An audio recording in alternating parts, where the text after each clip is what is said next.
José, moito ter connosco aquí a Víctor Vaqueiro para falarnos sobre o tema non de poesía, como as súas vocacións máis profundas, e ten libros xa publicados, 6 libros de poesía, e ten despois narrativa 3, etc. Pero hoxe ven falarnos aquí dos pioneiros da fotografía, dos pioneiros fotógrafos, nun momento que é crucial, porque precisamente neste edificio se está a conmemorar unha espléndida exposición de Ruth Matilda Andersen, que chegaron por Galicia, na terra remotísima para ela desde a Ade de Baixa de Nuevo León, e viñera a fotografiar aquela Galicia de entonces, que é un verdadero testimonio, unha testimonio impresionante esta foto que hai aquí, para recordar un pouco como era esta parte. Vai presentalo o noso compañeiro Ortigueira, que fíjate que deixo a palabra para que falte un pouco de Víctor. Muy bien, presidente. Antes de falar de Víctor, quería decir que está en funcionamento o Obradoiro de Fotografía do Ateneo de Santiago, e hai unha páxina colectiva que empeza a ser vista por parte das persoas que están no Ateneo, dos das ateneístas e cualquier outra persoa interesada nas actividades que se van desenvolvendo. É moi fácil, o enderezo é fotoateneo.blogspot.com. Vou cumprir. Vigués, de nacemento, estudou Ciencias Químicas na Universidade de Santiago. Doutorouse en Ciencias da Comunicación, unha tese sobre o fotógrafo Xaime Pacheco. Profesor na actualidade de fotografía na Facultade de Comunicación Audiovisual da USC. Como ben decía Salvador, presidente, poeta, narrador e, por suposto, tamén fotógrafo. Foi un dos membros fundadores do Centro de Estudos Fotográficos e da Foto Bienal de Vigo. Como fotógrafo e autor dos libros, menciono dous máis destacados dos 90, Galicia, unha experiencia especialmente sobrecolledora do ano 90, e Guía da Galiza Máxica. Foi, entre outras moitas mencións, Premio Esquío e da crítica española. O que máis destaca en Víctor Vaqueiro é a pescuda do coñecemento, a devoción pola simetría, o intento de recuperación da memoria, a análise do mito, o compromiso ético co país, o combate da procura da xustiza e a defensa da verdade. Vou tomar unhas palabras do teu autorretrato. Podo lembrar o primeiro poema que hai máis de 4 décadas cheguei a perpetrar. Podo lembrar os seus defectos métricos, a rima trivial, aqueles dous cuartetos despreciáveis, seguidos por 2 tercetos deficientes, o estrambote inmisericorde, que é, en resumo, aquel conxunto de 17 versos mercentes do lume. Nós seguramente non pensamos o mesmo. E da fotografía, de idéntica maneira, podo lembrar a primeira fotografía que tirara por esas mesmas datas a comezos da década dos 60, tira cunha retinete 1A de Kodak adquirida en Fotografía Pacheco en Vigo. Esta imaxe ten un fondo da igrexa parroquial de Pontereas e na parte esquerda da imaxe fica ela, Obdulia Caruncho, e á dereita o seu home, Víctor Foxo, os meus avós maternos. Víctor Vaqueiro leva anos non só captando imaxes, leva moitos anos investigando na historia da imaxe gráfica en Galicia. Pasaron polas súas mans e polos seus ollos milleiros de fotogramas que constituen o arquivo Pacheco, que encerra a historia contemporánea de Vigo. Por especial desexo do Obradoiro de Fotografía fotografía do Ateneo de Santiago. Vítor Vaqueiro está hoxe aquí, rodeados como estamos do impresionante traballo de Ruth Matilda Anderson. Ele está aquí para desentrañarnos as claves da actividade levada a cabo non só por Pacheco, senón tamén polos outros pioneiros da fotografía en Galicia. É a túa palabra.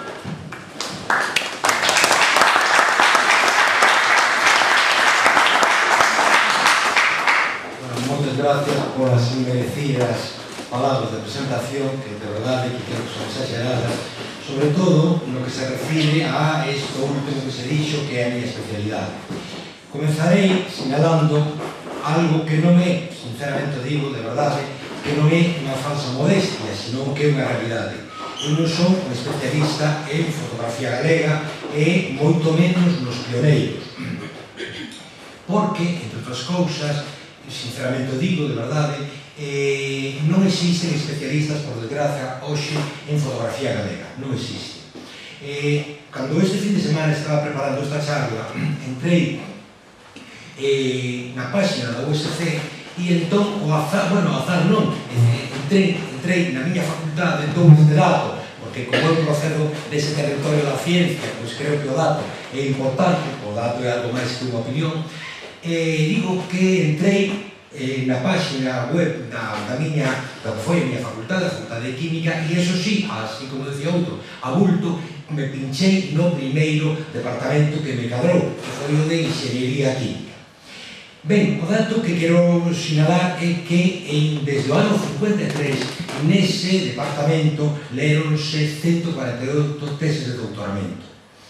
Tendo en conta que nesa facultade debe haber como 6 ou 7 departamentos, é dicir que se deberon de ler máis de 1000 teses desde o ano 53. Desde o ano 91, que chega aquí a Santiago, a Facultade de Xornalismo, e desde o ano 2000, que chega a 2001, creo que é a Facultade, a sección de Comunicación Audiovisual, van leídas en eses, digamos, 20 máis 7, 27, 28, 3 anos, 30 décadas, 3 teses de doutoramento. É dicir, hai 3 doutores en fotografía en Galicia, frente seguramente miles de doutores en historia, en química, en matemáticas, en filosofía, etc.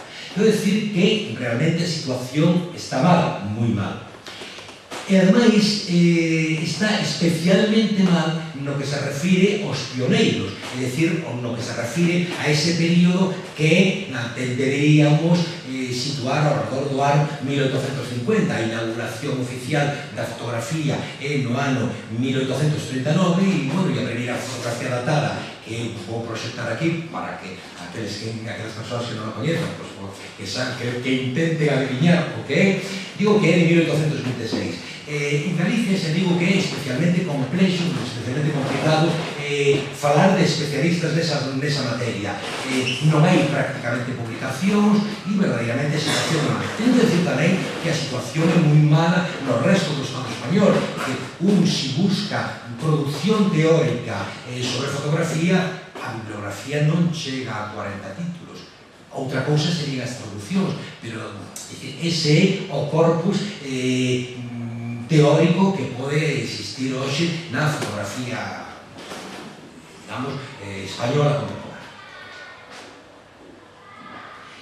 En ese sentido, esta reflexión que acabo de facer é o que, en certa maneira, me dá a mí pé para comenzar. É dicir, eu máis ben o que intentaría sería facer unha especie de percorrido rápido. Teño pouco tempo, teño aproximadamente 40 minutos, digo que intentaré facer unha especie de percurso rápido sobre o que foi a orixe da fotografía, porque, en definitiva, as orixes da fotografía, que hai que situarlas, pues, simultaneamente en Francia e en Inglaterra, pois tamén marcan o que son a orixe da fotografía en Galicia.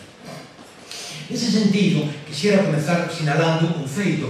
A fotografía é un exemplo paradigmático de que non só o invento técnico é esencial en un momento determinado, senón que moitas veces o invento técnico sin contexto social axeitado pois non se produce. Pensemos un feito. A fotografía esencialmente cabalga sobre dúas ideas ou sobre dúas disciplinas, química e óptica.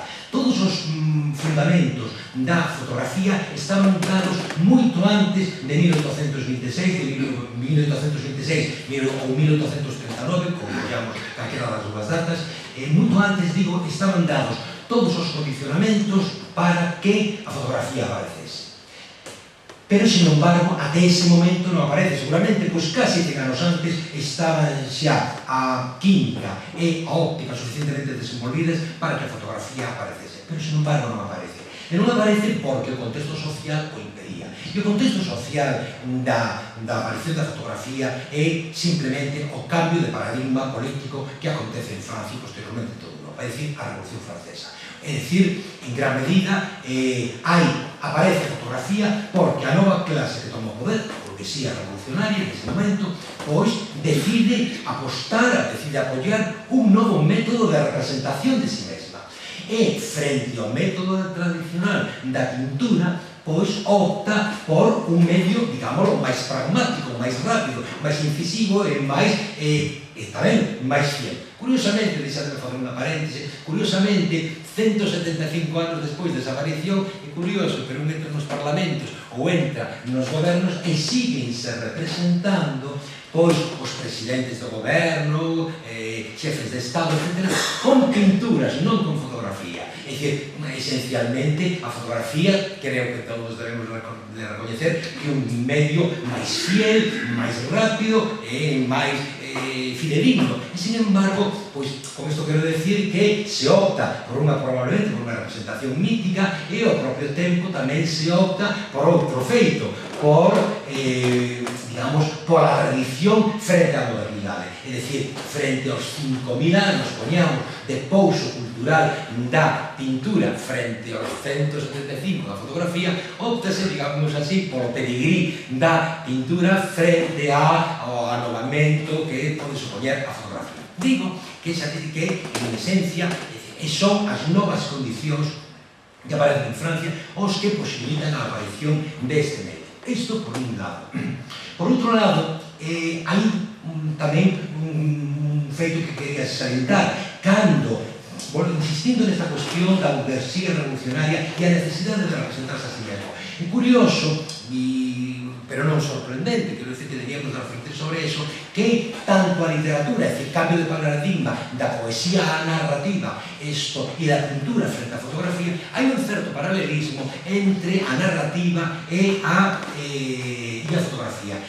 Nun das primeiras maneiras de definir poéticamente a fotografía nestes anos, pois é a de un espello con memoria. É dicir, a fotografía é algo que nos vemos, esa especie de espello, ademais polo tema do azougue, verdade? Isto que arquivaba a imaxe, e con memoria, porque recordaba. E recordemos tamén a definición de Stendhal de novela, un espello ao longo do camiño. Quero dicir que en ese sentido tamén marchan paralelos narrativa e fotografía.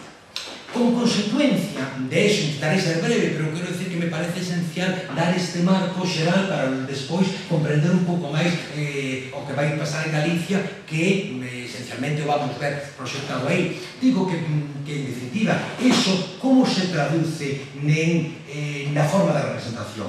Bueno, pues tradúcese na forma de representación que, aínda que pareza obxectiva e profundamente ideolóxica, tradúcese en varios aspectos. En primeiro lugar, pois, na fotografía de interiores, digámoslo así, na fotografía de estudio.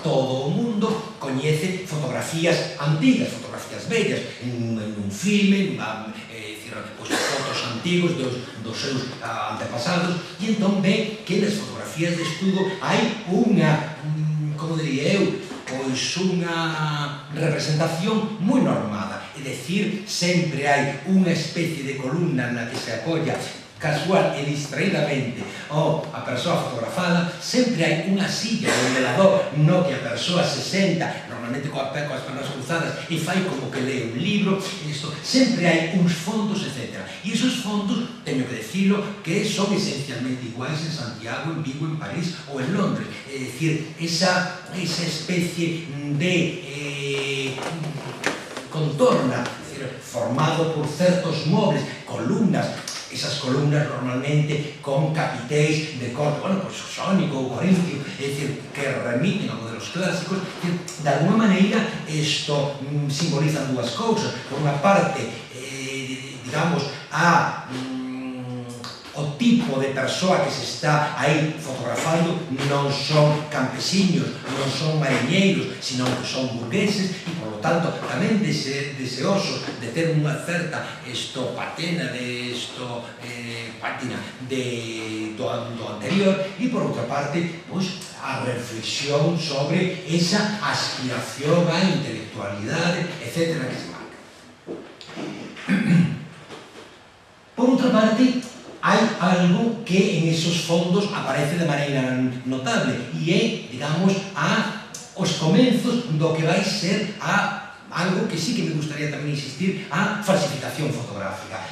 A mí gustaríame subliñar algo que en contra do que habitualmente creemos, a fotografía non fai máis que mentir, isto por positivo que creamos, e non fai máis que desfigurar moitas cousas. O que acontece, como di ese fotógrafo catalán, ese teórico catalán, a fotografía o que pasa é que minte moi ben. É dicir, nós creemos unha fotografía non porque sexa verdade o que vemos ali, sino porque é verosímil.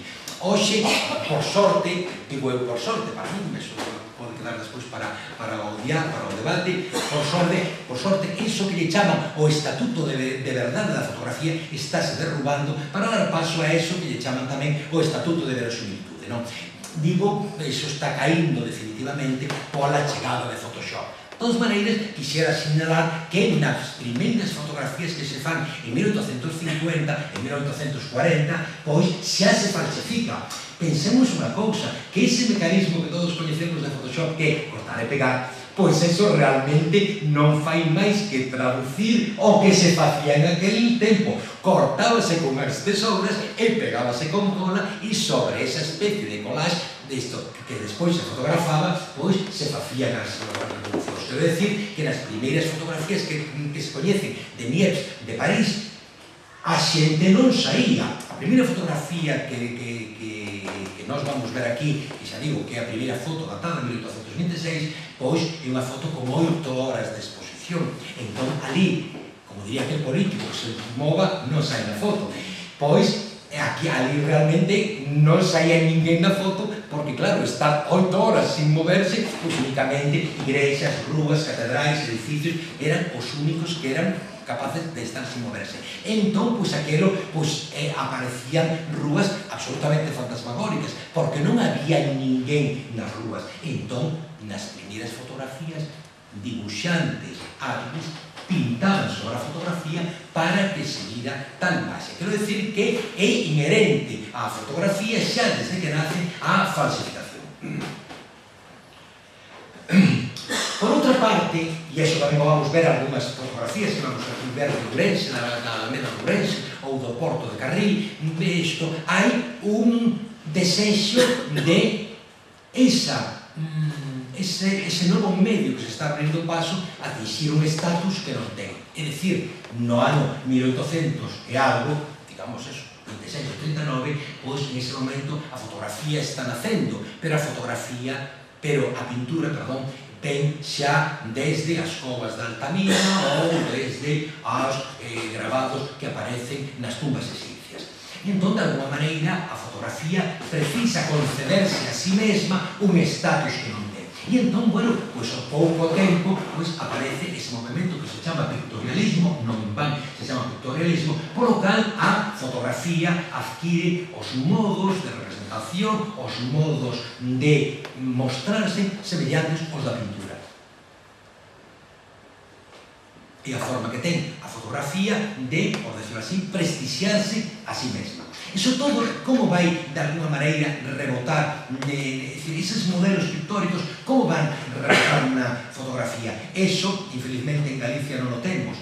Isto, bueno, pois van rebotar da seguinte maneira, van rebotar aparecendo impresións desos que se chaman impresións nobres, é dicir, impresións fotográficas nas que se ve prácticamente a textura, o cal, de alguma maneira, recorda, lembra o trazo do pincel e, por outra parte, nos virados e nos coloreados, como veremos aquí, de certas fotos. Xa digo, eso serían, en gran medida, as pautas que marcan a orixe da fotografía. Finalmente, outro aspecto que me parece interesante subliñar é o seguinte.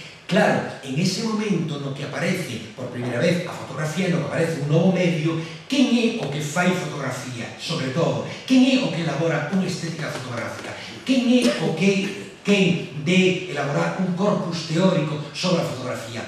Pois persoas que non veñen da fotografía, senón esencialmente persoas que veñen da pintura. E iso, digo, e casi teria que decir, desgraciadamente, infelizmente, eso repercute, do meu punto de vista, moi negativamente, e os efectos ainda chegan a hoxe. É dicir, hoxe ainda chega a falarse de composición fotográfica, cando verdadeiramente non debíamos de falar de eso, senón buscar outro termo que non nos remitira tanto a eso, senón falar de organización do espazo, de construcción espacial, ou o que fose. Entre outras cousas, por un motivo moi simple, é dicir, porque a fotografía non é a pintura, porque hai algo que os define de maneira clara. E iso o vemos, pois, por exemplo, na tele, con unha cámara rápida, é dicir, cando nos poñen un spot publicitario de alguén que asina un talón ou calquera papel e logo en cámara inversa vese como esa persoa desfalla a súa asinatura até quedar libre. É dicir, a fotografía, digo, a pintura transcorre no tempo. É dicir, nós, se pusiéramos nunha cámara de vídeo diante de un pintor ou pintora, poderíamos ver como evolúe esa cadra no tempo, mentres que a fotografía é un medio no que simultaneamente e dunha única vez se imprimen todos os puntos. E é, xa digo, radicalmente diferente o enfoque dunha cousa e a outra. Pero, bueno, digo, esa crítica, de alguma maneira, marca, e esa crítica é pictórica, e que os que, en primeiro lugar, levan a cabo a produción fotográfica e levan a cabo a teorización fotográfica son esencialmente pintores. E tamén a xente que procede dese medio que teñen necesidade de reconvertirse. Quen son os que teñen necesidade de reconvertirse? Pois, obviamente, os pintores de, esencialmente, retrato. Porque se quedan sen chollo, se quedan no desemprego, porque hai un medio que é moito máis rápido, moito máis barato e que, sobre todo, unhas clases non aristocráticas, senón burguesas, claro, o que hoxe chamaríamos clases medias, están dispostos a utilizar. E entón, bueno, pues esa xente decide reconverterse a fotógrafo.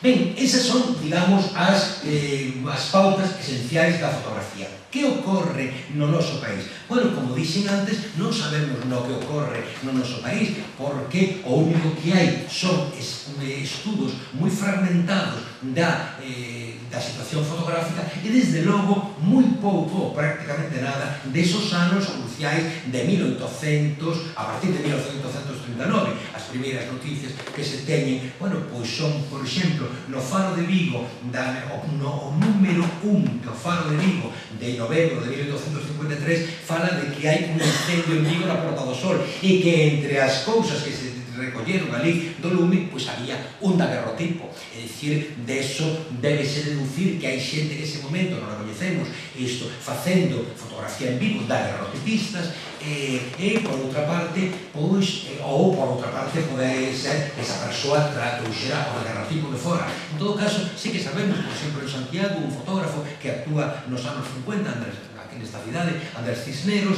pero a verdade é que, xa digo, pouco se sabe, non? É dicir, sí que hai máis publicado a partir do ano, bueno, pois 1900, eu, pois, como se xenalaba aquí, a miña tese de doutoramento foi de a trayectoria de un fotógrafo na prensa, isto desde 1909 a 1936, pero xa digo, do século XIX hai pouco coñecemento. Bueno, pero sí podemos aventurar algunhas cousas. Que cousas? Traigo aquí apuntado para dar os nomes. Cales son os nomes desos primeiros fotógrafos que actúan en Galicia, pois mirade, chámase Afrillón, Bocconi, Josep Serié, Stuck, Sren, Filippo Prosperi, Xosé e Xaime Pacheco, que eran portugueses os dous, Lanelongue e Segonte. Hai algúns tamén, como Cisneros, que son autóctonos, pero a inmensa maioría son fotógrafos que veñen de fora. Isto son fotógrafos que veñen de fora porque antes de llevarse a cabo ese proceso de, por decirlo así, de sedentarismo fotográfico, pois hai un proceso de opuesto, de nomadismo, verdade? É dicir, fotógrafos itinerantes que van de vila en vila, como posteriormente, a partir de 1895, houbo o cinematógrafo que percorrían as vilas, e houbo, xa digo, fotógrafos que itineraron e que foron percorrendo as vilas. Isto... E, bueno, cales son os modelos? Por eso quería facer esa presentación, é dicir, esa introducción. Os modelos que se levan a cabo pues son esencialmente os mesmos modelos que se están desenvolvendo e que se están mostrando no resto de Europa. É dicir, pois, esa fotografía de interiores, etc. E con esos criterios que xa veremos. E que queda fora? Pois que queda fora? Bueno, pois o desenvolvemento da fotografía pois é, o digo, no século XIX. E o século XIX, que podíamos citar, o século da fotografía, do camiño de ferro, do telégrafo, pero é tamén o século do colonialismo. E entón, nese sentido, pois, a fotografía é compañeira, como diría Negrija, a lingua é compañeira do imperio, e tamén a fotografía é compañeira do colonizador.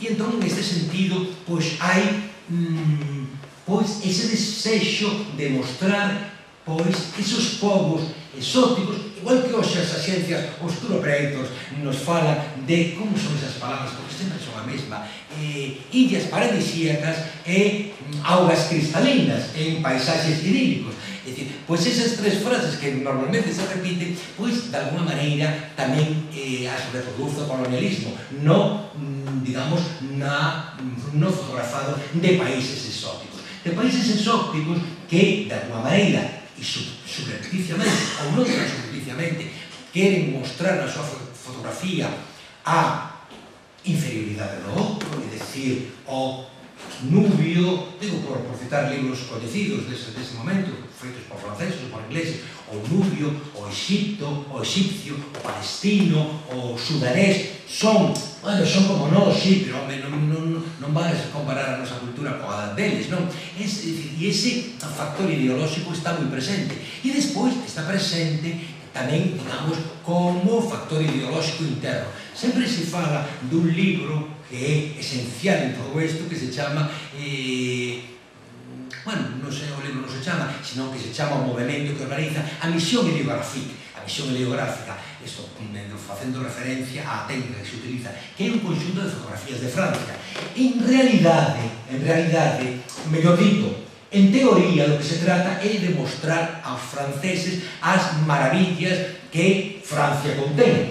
Na realidade, do que se trata é de dar unha idea de que tanto bretóns como occitanos, como vascóns, como etc. somos todos franceses, e aquí que diría Calvet, no hexágono, pois somos todos franceses e vamos a intentar abolir as diferencias. Digo que, de alguna maneira, eso nun plano tamén máis modesto, vémolo no noso país. Hai un desexo de fotografar monumentos que están na cidade. Veremos unha extraordinaria fotografía da Catedral de Santiago e a Praza do Obradoiro, aínda con lousas sen colocar aínda, e, bueno, pois viadutos en Lugo, por exemplo, tantas veces reproducido o viaduto da Chanca, etc. Vou ir rematando porque quería pasar a proxección e non quería tamén isto deixar, ainda que cousas destas irei comentando sobre a marcha, non quería tamén deixar de pasar un feito, e é a proxección externa da fotografía. Esa proxección externa faise en forma de álbumes. Eu acabo de citar aquí pois este álbum da misión heliográfica, pero en Galicia, por exemplo, hai álbumes extraordinarios. Hai un álbum que é do ano 1904 que se chama Portfolio de Galicia, publicado por Ferrer, e despois, bueno, pois as famosas estampas de Galicia, os estampas de Compostela de Casado. E, finalmente, pois hai outra forma de difusión desa fotografía máis tarde a través da tarxeta postal e antes na prensa. Claro é que na prensa só na fronteira do século XIX e XX e cando se pode imprimir, pero antes, veremos alguna fotografía, pero antes existe pois o que se chaman grabados en madeira, é dicir, a partir dunha fotografía faise un grabado en madeira con gran precisión e a fotografía eso imprímese como un mecanismo bastante semellante ao que hoxe utilizamos para poñer un selo, é dicir, ese selo está, por decirlo así, tallado, móllase nunha tinta, é dicir, nesa especie de tampón e a continuación bátese sobre él, con él sobre un papel. Bueno, isto quedan aquí algunhas cousas, pero procurarei, isto para non aburrirnos demasiado,